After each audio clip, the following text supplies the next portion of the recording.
Hello, everybody. Welcome to our conservatory. This is the Dickinson Family Education Conservatory, and my colleagues will be telling you all about some of these amazing orchids surrounding me. We're preparing for our orchid show, World of Orchids here, which is meant to showcase some of the amazing diversity around the world from the orchid family, which is one of the most diverse plant families out there. So I wanted to actually talk a little bit about this space. This conservatory itself is quite a unique building. It is obviously a big greenhouse, but that's not all there is to it.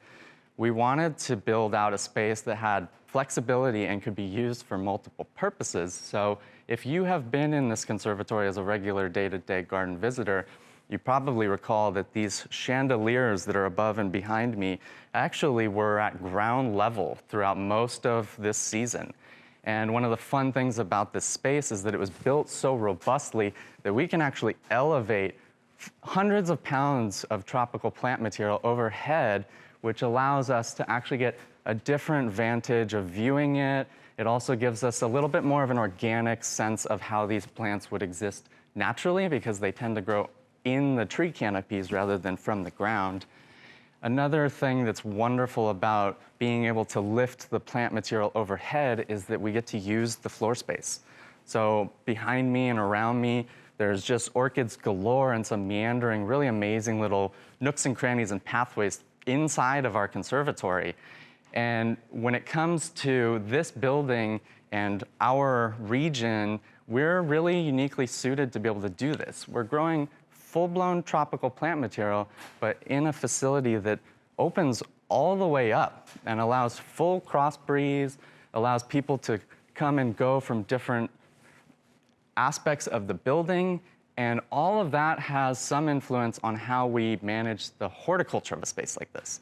I do not want to discount the importance of my colleagues. Our horticultural staff is amazing, and the amount of care and attention that goes into this space on a daily basis is actually quite remarkable. So for one thing, it really does help a lot to have expert horticultural staff taking care of plants that are this diverse and exotic, but we have some things in the building itself that are helpful toward those ends. So this concrete floor that I'm standing on actually has hot water plumbed all throughout underneath. So in the cool part of the year, we can create this really gentle, radiant warmth that not only benefits all of the plants in here and keeps things like chocolate and vanilla orchids alive, but also makes it a really wonderful space to be in even when it's frigid outside.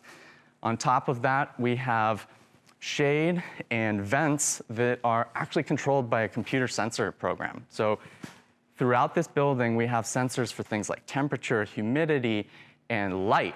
And the brain, so to speak, that I've programmed responds to those conditions accordingly. And if it's getting too bright in here, it'll draw the shades a little bit. If it's getting too dry in here, we actually have high pressure fog emitters strung throughout the ceiling here.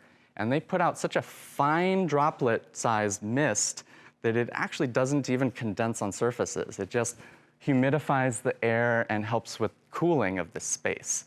It really is remarkable for us to be able to grow the kind of plant material that we have in here, including all of these orchids, not only considering that we are in a semi-arid zone, but also that we're growing them in a space that is not a stuffy enclosed greenhouse. I'm not sweating. It's quite pleasant in here, but it's not sweltering. And our outside conditions this close to the coast in Encinitas give us this perfect microclimate here where if we create just enough buffer through things like having a ceiling enclosed overhead, the shade, the fog, and importantly, one piece of this place is reverse osmosis water, because that's one of the elements that naturally in our area we don't have good quality water.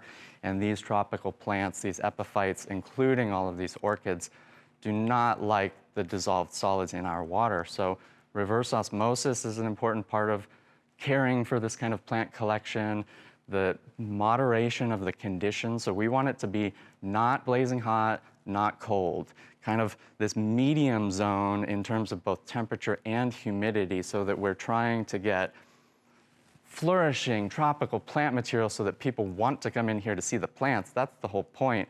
but at the same time making it a space that's usable and comfortable for people for various kinds of events. So a year prior, we had a wonderful scientific symposium in here in combination or in partnership with the Salk Institute, and we're going to be doing a lot more of that kind of thing. But this space is also an amazing venue, creative venue for something like weddings. We've had our gala in here. So the adaptability of this space is really one of the most amazing and unique features of it.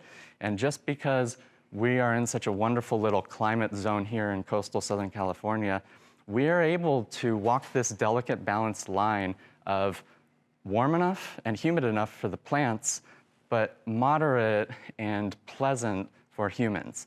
The coexistence of tropical plants in a space with humans in the same space and not sweating is one of our big goals in here, aside from all of the amazing plant diversity and representation of things like bromeliads, philodendrons, orchids, and so on.